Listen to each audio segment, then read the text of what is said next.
नमस्कार सर्वांना. मित्र हो, आज आपण नागपूर ग्रामीण जिल्हा पोलीस शिपाई भरती 2021 या पेपरातील मराठी व्याकरणासंदर्भातील जे प्रश्न दिलेले आहेत त्यांचे उत्तर पण बघणार आहोत आणि मी त्याचं डिटेलमध्ये तुम्हाला स्पष्टीकरण पण देणार आहे, जेणेकरून तुम्हाला त्या पद्धतीचे प्रश्न पुन्हा येणाऱ्या पोलीस भरतीमध्ये रिपीट झाले तर तुम्हाला ते प्रश्न सहजपणे सोडवता येतील. आता तुम्हाला माहिती आहे PYQ सोडवण्याचं किती महत्व आहे, कारण त्याच पद्धतीचे प्रश्न कुठल्याही एक्झाम मध्ये रिपीट होत असतात. तर ठीक आहे. तर तुम्ही जर का माझ्या युट्यूब चॅनलवर नवीन असाल तर माझं युट्यूब चॅनल सबस्क्राईब करून घ्या. माझ्या युट्यूब चॅनलवर मराठी आणि इंग्रजी या संदर्भातील सर्वचे सर्व तुम्हाला व्हिडिओ आढळतील. आता इथून जे आहे आपण पोलीस भरतीतील प्रश्नपत्रिकांचे विश्लेषणाचे व्हिडिओ कंटिन्यू करणार आहोत. तर चला सुरुवात करूया आपण त्यामध्ये. तर बघा, प्रश्न क्रमांक 51 ते प्रश्न क्रमांक 75 या दरम्यान या पेपरामध्ये मराठी व्याकरणाचे प्रश्न आलेले आहेत. ठीक आहे. ओके, तर चला आपण आपल्या विषयाला सुरुवात करूया. बघा, प्रश्न क्रमांक 51 आहे. काय म्हणते? मी पोलीस व्हावे म्हणून तो मेहनत घेतो. या वाक्याचा प्रकार विचारलेला आहे. आता वाक्याचा जो प्रकार असतो तर तो आपण ठरवत असतो त्यामध्ये कुठल्या प्रकारचं उभयन्वी अव्यय आलाय. उभयन्वी अव्यय तुम्हाला माहिती आहे मुख्यतः दोन प्रकारचे असतात. एक असते प्रधानत्व सूचक उभयन्वी अव्यय आणि एक असते गौणत्व सूचक उभयन्वी अव्यय. यामध्ये काय म्हटलेलं आहे? म्हणून हा जो शब्द आहे म्हणून, तर म्हणून हा शब्द यामध्ये काय आलेला आहे? उभयन्वी अव्यय म्हणून आलेला आहे. आता हे दोन वाक्यांना जोडण्याचं काम करतो. काय म्हणते? मी पोलीस व्हावे म्हणून याचा अर्थ अजून व्हायचा आहे, म्हणून मी मेहनत घेतो याचा अर्थ पोलीस होणे हा काय उद्देश आहे आणि त्याच्यासाठी कृती कोणती केली जात आहे? मेहनत घेणे. म्हणून हा वाक्याचा जो प्रकार आहे हा काय आहे? मग आपण याच्या नावानुसारच याच्या ऑप्शन मध्ये तुम्हाला या ठिकाणी दिसतील. तर यामध्ये बघा, याचं उत्तर राहणार ऑप्शन क्रमांक ड, उद्देश बोधक मिश्र वाक्य. उद्देश आला असेल वाक्यामध्ये तर ते काय असते? मिश्र वाक्य असते, लक्षात ठेवा. ओके, चलो नेक्स्ट आपण वाक्य पाहूया, प्रश्न पाहूया. 52 प्रश्न आहे. काय म्हणते? दशभुजा या हा कोणत्या प्रकारचा समास आहे? ओके, आता दशभुजा तसं पाहिलं तर आपल्याला असं वाटते 10 भुजांचा समूह वगैरे, मग आपण द्विगु तत्पुरुष समास असं समजून सरळ सरळ तत्पुरुष समास हे उत्तर देतो. तर याच्यामध्ये तसं नाही आहे, लक्षात घ्या तुम्ही, कारण याचा तिसरा अर्थ निघतो म्हणजे 10 भुजा असणारा, म्हणजे तो म्हणजे कुठला तरी देव म्हणजे विष्णू किंवा समजा दुर्गा माता या पद्धतीने असते ते. म्हणून इथं तिसऱ्याच पदाचा बोध होतो. म्हणून आपल्या या 52व्या प्रश्नाचं जे उत्तर असेल तर ते तत्पुरुष नसेल तर ते कुठलं असेल? बहुव्रीही समास, लक्षात ठेवा. चलो नेक्स्ट 53वा प्रश्न पाहू आपण आता. काय म्हणते? खालील मराठी उपसर्ग लागून तयार झालेला शब्द कोणता? आता आपल्याला प्रत्येक घटित उपसर्ग घटित हे शब्द आपल्या व्याकरणामध्ये आलेले असतात आणि याच्यामध्ये मराठी, संस्कृत, त्यानंतर फारसी अशा प्रकारचे जे म्हणजे भाषेतील वेगवेगळे उपसर्ग आणि प्रत्यय लागून शब्द तयार होत असतात. तर पाहूया आपण. काय म्हणते? अपवाद. आता अप जो शब्द आहे ना हा आपल्या संस्कृत मधलं काय आहे? उपसर्ग आहे. जसं अपहरण वगैरे शब्द येत असते. त्याच्यानंतर हा जो गैरहजर आहे हा शब्द गैरहजर, तर बेदरबेला गैरबिन हरबर, रिपीट सांगतो, बेदरबेला गैरबिन हरबर. तर हे शब्द कशामध्ये येत असतात? फारसी उपसर्ग आहे. नामवेद ना सुद्धा आपल्या मराठीतला उपसर्ग नाही आहे. तर आपल्या मराठीतला उपसर्ग कोणता आहे? मग अव. कोणता आहे? अव. आता तुम्ही जर का वाचन केलेलं असेल तर याच्यामध्ये अव जो आहे हा संस्कृत मधला सुद्धा उपसर्ग आहे, परंतु त्याच्यामध्ये अवतरण वगैरे सारखे शब्द येते. अवघड हा जो शब्द आहे याच्यामधला अव जो आहे ना हा आपल्या मराठीमधला अव आहे. म्हणजे त्याच्यामध्ये मराठीमधले कोणते कोणते उपसर्ग येते? हो, काय म्हणतो असतो आपण? अव. त्याच्यानंतर बघा याच्यामध्ये अद, फट, भर, नि, आ, ड, प, ड यासारखे उपसर्ग येत असतात. याच्यावर स्पेशल वेगळा मी व्हिडिओ बनवेल. सध्याचं हे उत्तर लक्षात घ्या. तर याचं जे उत्तर आहे तर ते काय असणार? अवघड हा शब्द असले. ओके, चलो नेक्स्ट पुढचा आता. 54वा प्रश्न पाहूया आपण. काय म्हणजे शुद्ध शब्द कोणता? आता शुद्ध शब्दा संदर्भात मी आपल्या युट्यूब चॅनलवर 3 ते 4 व्हिडिओ बनवलेले आहेत, तुम्ही ते चेकआउट करा. पाहूया आपण. पहिला शब्द आहे टिप्पणी. तर बघा आपल्या मराठीमध्ये काय टिप्पणी हा शब्द असा लिहिला जातो काय, तर तो टिप्पणी शब्दच मुळात चुकीचा आहे. तर तो जो शब्द आहे हा टिप्पणी म्हणजे असा डबल प पाहिजे असता. ठीक आहे, टिप्पणी डबल प पाहिजे असतं इथं या ठिकाणी. हे प जो आहे ना हा चुकीचा आहे, लक्षात ठेवा. टिप्पणी शब्द असतो. दुसरं आहे औपचारिक. औपचारिक मध्ये हे जे वेलांटी आहे ना, हे हे चूक आहे. औपचारिक मधली वेलांटी काय असते, रस्व असते या पद्धतीने री. ओके. क्रीडामध्ये सुद्धा वेलांटी काय पाहिजे असते, दीर्घ पाहिजे. म्हणजे हा सुद्धा शब्द काय आहे, चुकीचा आहे रे, असा दीर्घ पाहिजे असते, लक्षात ठेवा. आता याच्यामध्ये शेवटचा जो शब्द आहे त्वरित, तर त्वरित जो आहे ना हा आपलं काय आहे या प्रश्नाचं योग्य उत्तर आहे. त्वरित मध्ये वेलांटी रस्वच असते, लक्षात ठेवा. म्हणून आपलं उत्तर असेल ऑप्शन क्रमांक ड. चला पुढचा प्रश्न पाहूया आपण. हा काय म्हणते, हिंगाचा खडा म्हणजे काय? हा प्रश्न बऱ्याचदा रिपीट झालेला आहे. म्हणजे यवतमाळ पोलीस भरतीच्या पेपरमध्ये सुद्धा हा प्रश्न आलेला होता. हिंगाचा खडाचा ऍक्च्युली मिनिंग काय होते बघा. काय म्हटलंय, तल्लक मनुष्य, भित्रा मनुष्य, अतरट मनुष्य, मूर्ख मनुष्य. तर हिंगाचा खडा याचा अर्थ त्रासदायक मनुष्य होत असते, परंतु ऑप्शन मध्ये तसं नाही आहे. म्हणून एक हिंगाचा खडाचा एक दुसरा पण अर्थ होत असतो, ते म्हणजे तल्लक मनुष्य. तर याच्यामध्ये आपलं जे उत्तर असेल हे काय असेल मग, तल्लक मनुष्य. तर प्रश्न क्रमांक 55 चं उत्तर काय आहे, तल्लक मनुष्य, लक्षात ठेवा. चलो नेक्स्ट आता आपण पुढचा पाहूया. पुढचा प्रश्न पाहूया. प्रश्न क्रमांक 56, कान लांब होणे. आता तुम्हाला ना उत्तर माहित नसेल ना तरी सुद्धा तुम्ही योग्य उत्तरापर्यंत पोहोचू शकता. कसं बघा, कान लांब जनरली कोणाचे, म्हणजे बघा गाढव हा जो प्राणी आहे त्याचे कान लांब असतात. तर आपण त्याला एक प्रकारे अक्कल कमी आहे या पद्धतीचं म्हणजे त्याला कन्सिडर करतो. ऍक्च्युली तसं काही नाही, मेहनती प्राणी आहे तो. एनिवेज, तर यामध्ये कान लांब होणे याचा अर्थ काय होत असते, अक्कल कमी होणे. तर लक्षात ठेवा प्रश्न क्रमांक 56 या ठिकाणी उत्तर असेल अक्कल कमी होणे. चलो नेक्स्ट प्रश्न पाहूया आपण. प्रश्न क्रमांक 57 पाहूया आता. हा काय म्हणते, खालीलपैकी वेगळा शब्द कोणता? शर म्हणजे काय होत असते, शर म्हणजे बाण होते. ठीक आहे. अनल म्हणजे काय होते, अग्नी. तीर म्हणजे पण काय होते, बाण. म्हणजे याच्यामध्ये वेगळा शब्द आपल्याला डायरेक्ट समजते. वेगळा शब्द कोणता असेल मग, हा अनल. अनल म्हणजे अग्नी होते, बाकीचा अर्थ काय होतो, बाण. म्हणून आपलं उत्तर काय असेल, ऑप्शन क्रमांक ब. चलो नेक्स्ट प्रश्न क्रमांक 58. हा काय म्हणते प्रश्न, खालीलपैकी कोणत्या भाषेला अभिजात भाषेचा दर्जा देण्यात आला नाही? आता हा जो पेपर आहे ना हा 2021 चा पेपर आहे आणि तेव्हा आपल्या मराठी भाषेला तो अभिजात भाषेचा दर्जा मिळायचाच होता. आपल्या मराठी भाषेला जो आहे मागच्या वर्षी म्हणजे 3 ऑक्टोबर 2024 रोजी अभिजात मराठी भाषेचा दर्जा भेटलेला आहे. तर त्यावेळेस भेटायचाच होता. म्हणून या प्रश्नाचं उत्तर 2021च्या माहितीनुसार तर काय असेल मग, मराठी असेल. बाकी संस्कृत, तमिळ आणि जे दाक्षिणात्य भाषा आहेत त्यांना मराठी भाषेचा दर्जा ऑलरेडी भेटलेला होता. आपल्या मराठी भाषेला सुद्धा आता अभिजात मराठी भाषेचा दर्जा भेटलेला आहे, जी आपल्यासाठी अतिशय अभिमानाची गोष्ट आहे. चलो 59वा प्रश्न पहा. खालीलपैकी स्वरादी वर्ण ओळखा. आता ओळखा म्हटलं तिथं पूर्णविराम पाहिजे होता, त्यांनी क्वेश्चन मार्क दिलं. एनिवेज, ऑप्शन मध्ये काय, ऍ हा इंग्रजी स्वर आहे, त्याला आपण आदत्त स्वर म्हणत असतो, लक्षात ठेवा. अ सुद्धा काय आहे, इंग्रजी स्वर आहे. त्यानंतर हा काय स्वरादी आहे, औ काय आहे आपला संयुक्त स्वर आहे. तर म्हणून याचं उत्तर काय असेल मग,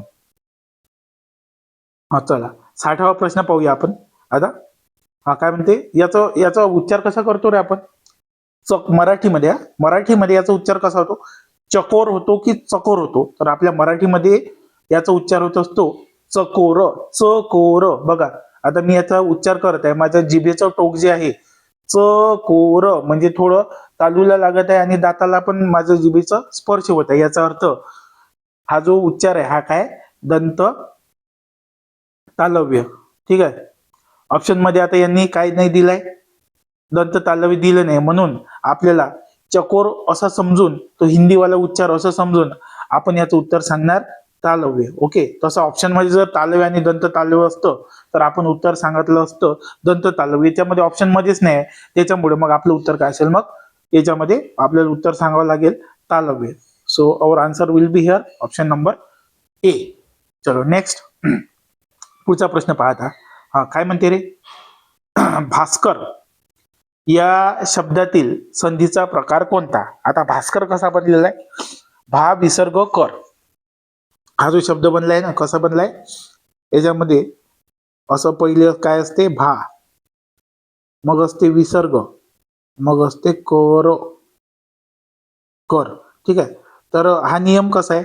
हे कर जो शब्द आहे ना, कर, तर कर हे क्रू धातूचे रूप म्हणतो असतो, कर किंवा कार. आणि नियम काय? विसर्गाच्या नंतर कर किंवा कार आला तर विसर्गाचा हलंत स म्हणजे अर्धा स होत असतो. ठीक आहे. त्याला आपण काय म्हणतो मग? विसर्ग संधी. म्हणून याचं उत्तर काय असणार? विसर्ग संधी. तर ऑप्शन मध्ये याच्यामध्ये कुठलं आहे? ऑप्शन नंबर ब. तर याचं आपण उत्तर सांगणार विसर्ग संधी. ओके. त्याच्यामध्ये ऑप्शन नंबर ब आपलं उत्तर असेल. ओके, विसर्ग संधी. ठीक आहे. चलो नेक्स्ट आता आपण पाहूया. याचं उत्तर विसर्ग संधी आहे. चला पुढचा प्रश्न पाहूया आपण. काय म्हणते? विश्वास चटकन विश्वास ठेवतो. आता याच्यामध्ये तुम्हाला अधोरेखित कोणता शब्द आहे ते बघावं लागेल. विश्वास शब्द 2 वेळेस आलेला आहे, परंतु त्यांनी काय केलाय? जो सेकंड क्रमांकाचा विश्वास ठेवतो, तर त्याच्यामध्ये विश्वास हा अंडरलाईन केलेला आहे. विश्वास व्यक्तीचं नाव म्हणून विशेष नाम आहे. ठीक आहे. ज्यातून म्हणजे आपण म्हणतो कृती वगैरे भावनांचं जे नाव असते त्याला आपण भाववाचक नाम म्हणतो. तर विश्वास ठेवतो म्हणजे बिलीफ या अर्थानं इथं आपलं उत्तर काय असेल मग? भाववाचक नाम. तर याचं उत्तर असेल ऑप्शन नंबर क, भाववाचक नाम. चलो पुढचा प्रश्न पाहूया आपण. काय काय शब्द आहे? बघा, सूत शब्द आहे. स चौकार काय? रस्व. काय दिलाय? स चौकार रस्व. हा सूत. स चौकार जर का रस्व असा नसा तर याचा अर्थ काय होत असते? मुलगा. काय होत असते? मुलगा. आणि उकार दीर्घ असेल तर त्याचा अर्थ होत असते धागा. ठीक आहे. तर आता यांनी काय दिलं? रस्व उकार दिलेला आहे आणि सूतचा अर्थ मुलगा होते, तर त्यांनी काय म्हटलं? स्त्रीलिंगी रूप. तर सूतचं स्त्रीलिंगी रूप आपल्या मराठी व्याकरणानुसार काय होत असते? सुता. तर याचं उत्तर असेल ऑप्शन नंबर ब. चलो पुढचा प्रश्न पाहूया आपण. काय म्हणते? प्रश्न क्रमांक 64. आजोबाने नातवाला गोष्ट सांगितली. याच्यामध्ये क्रियापदाचा प्रकार विचारलेला आहे. आता अशा प्रकारचे जे वाक्य असतात ना, म्हणजे शिक्षकाने विद्यार्थ्यांना गणित शिकवले, कोणी कोणाला काहीतरी दिले, त्याने तिला पुस्तक दिले, बरोबर आहे. हे अशा प्रकारचे अमुक विषय शिकवला किंवा अमुक गोष्ट सांगितली, अशा प्रकारच्या वाक्यामध्ये 100% काय असतात? 2 कर्म असतात. आता याच्यामध्ये ज्याच्यावर प्रत्यक्ष ती कृती घडते ते प्रत्यक्ष कर्म असते. म्हणजे याच्यामध्ये सांगण्याची कृती प्रत्यक्ष कोणावर घडली रे? तर गोष्टीवर. म्हणून गोष्ट आपला प्रत्यक्ष कर्म असेल आणि त्याचा त्या म्हणजे संप्रदान म्हणतो आपण, ती गोष्ट ज्याला दिली जाते. ठीक आहे. तर त्याला आपण काय म्हणतो असतो? अप्रत्यक्ष कर्म. तर नातवाला काय आहे? अप्रत्यक्ष कर्म. असे 2 कर्म आहे. 2 कर्म असन तर आपलं उत्तर असेल द्विकर्मक क्रियापद. कुठलं असेल? द्विकर्मक क्रियापद. आता त्यांनी सकर्मक पण क्रियापद दिलं, हे पण उत्तर असू शकते, पण अशा ऑप्शन मध्ये त्यांना जास्त परफेक्ट आणि जास्त डिटेलमध्ये आन्सर पाहिजे असते. म्हणून या प्रश्नामध्ये उत्तर काय असेल? ऑप्शन क्रमांक क, द्विकर्मक क्रियापद. ते लक्षात ठेवा. चलो नेक्स्ट आता पुढचा आपण पाहूया प्रश्न. मी गाडी घेणार. काय म्हणते? मी गाडी घेणार. या वाक्याचा काळ ओळखा. काळ ओळखायचा असेल तर एकदम सोपा आहे. काळ ओळखायचा असेल तुम्हाला तर ओळखावं लागते क्रियापद. क्रियापद एका शब्दाचं आहे, घेणार. ठीक आहे. म्हणजे कोणता तरी साधा काळ असतो. जर का तुमचं क्रियापद एका शब्दाचं असेल तर तो कुठला तरी साधा काळ असतो. तर आपण ऑप्शन वाचूया. काय म्हणते? उद्देश वर्तमान काळ. घेणार म्हणते म्हणजे भविष्य काळ येतो. ठीक आहे. भविष्य काळ मध्ये आता कोणता? चालू भविष्य काळ, रीती वर्तमान काळ, रीती भविष्य काळ. मी गाडी घेणार. आता बघा, याच्यामध्ये रीती भविष्य काळ म्हणजे जी क्रिया भविष्य काळात तो नेहमी करत राहील. ओके. त्यानंतर चालू भविष्य काळ घेत आहे असं पाहिजे असतं. रीती वर्तमान काळ घेत असतो असं पाहिजे असते. म्हणजे त्यांनी हे प्रश्न थोडासा फसवा आहे बरं. बघा का? कारण त्यांनी फक्त वर्तमान काळ नाही म्हटलं, उद्देश म्हटलं. म्हणजे वाक्य आहे ते भविष्य काळातलं, परंतु त्याच्यामध्ये उद्देश आलेला आहे आणि हे 3 ऑप्शन काही आपले जुळत नाही आहे. 3 ऑप्शन जुळून नाही राहिले. म्हणजे आपलं परफेक्ट जे आन्सर असायला पाहिजे ऑप्शन क्रमांक आपण जर का हे केले म्हणजे जे चुकीचे आहे ते आपण एलिमिनेट केले तर आपलं योग्य उत्तर जे आहे तर ते कुठलं होते मग? उद्देश वर्तमान काळ. म्हणजे क्रियापद आहे भविष्यकाळ रूपात, परंतु उद्देश त्यातून व्यक्त झालेला आहे आणि म्हणून आणि बाकीचे ऑप्शन सुद्धा हे लागू पडत नाही. म्हणून इथं उत्तर तुम्हाला ओ क्रमांक सांगावं लागेल. तर याचं उत्तर असेल 65चं उत्तर असेल ओ, उद्देश वर्तमान काळ. चलो नेक्स्ट. काय म्हणते, तो बिलकुल ऐकत नाही. तर बिलकुल हे काय क्रियाविशेषण, तर त्यांनी या क्रियाविशेषण अवयवाचा प्रकार विचारलेला आहे. स्थलवाचक नसन काळाचाही बोध होत नाही. ठीक आहे. आता रीतिवाचक आणि परिमाणवाचक मध्ये थोडस तुम्हाला कन्फ्युजन वाटू शकते. प्रकार, रीतिवाचक म्हणजे ती क्रिया कशा पद्धतीने करतो, आणि परिमाण म्हणजे ती क्रिया किती प्रमाणात करतो. किती प्रमाणात ऐकत नाही तर बिलकुलच ऐकत नाही, म्हणून आपलं उत्तर काय असेल, परिमाण वाचक क्रियाविशेषण. तर आपलं उत्तर असेल ओ. ठीक आहे. रीतिवाचक असणार नाही. बिलकुल मध्ये ते प्रकर्ष दर्शक आहे. काय, प्रकर्ष दर्शक, लक्षात ठेवा. तर याचं उत्तर असेल परिमाण वाचक. चला पुढचा प्रश्न पाहूया आपण.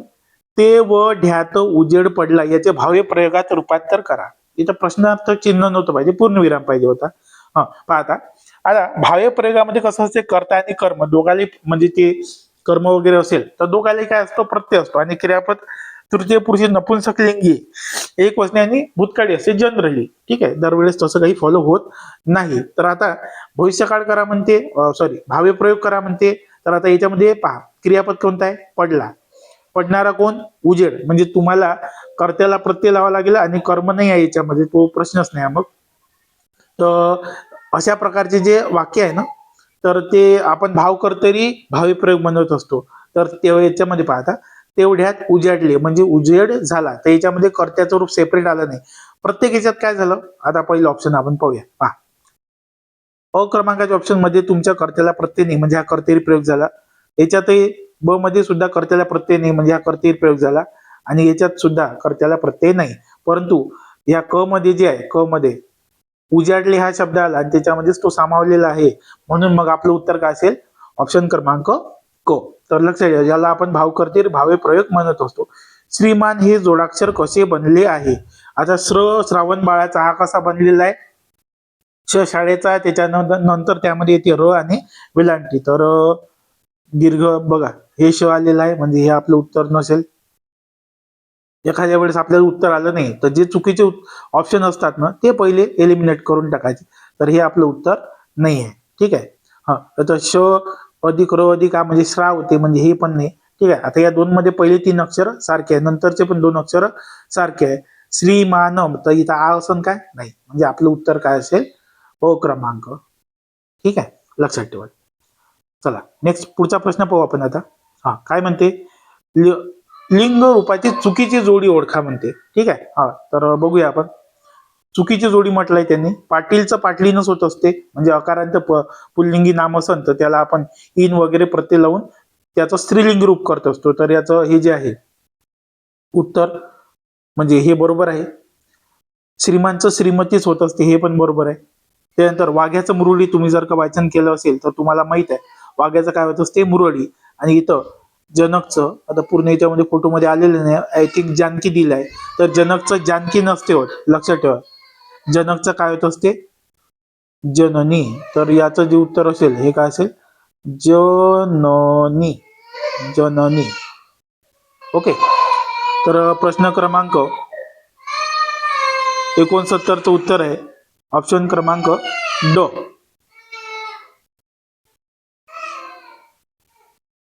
चला पुढचा प्रश्न पाहू आपण. प्रश्न क्रमांक 70 आहे, खालील पर्यापैकी योग्य जोड्या जुळवा. तर आता प्रश्न बघू आपण डिटेल मध्ये. बघा काय आहे, तुम्हाला ऑप्शन मध्ये चतुर्थी दिली आहे, षष्ठी, संबोधन, सप्तमी.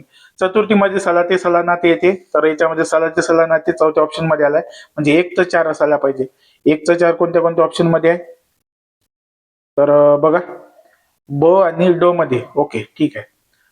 संबोधन म्हणजे काय होत असते, एखाद्याला आपण नावाने हाक मारतो असतो त्याला संबोधन म्हणतो, म्हणजे 3चं उत्तर 3च पाहिजे.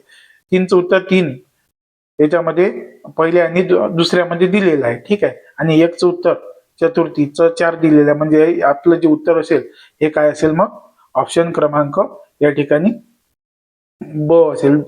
कसं काय, कारण काय होते बघा, तुम्हाला थोडीशी आता याची माहिती देतो मी, विषय निघालाच आहे तर.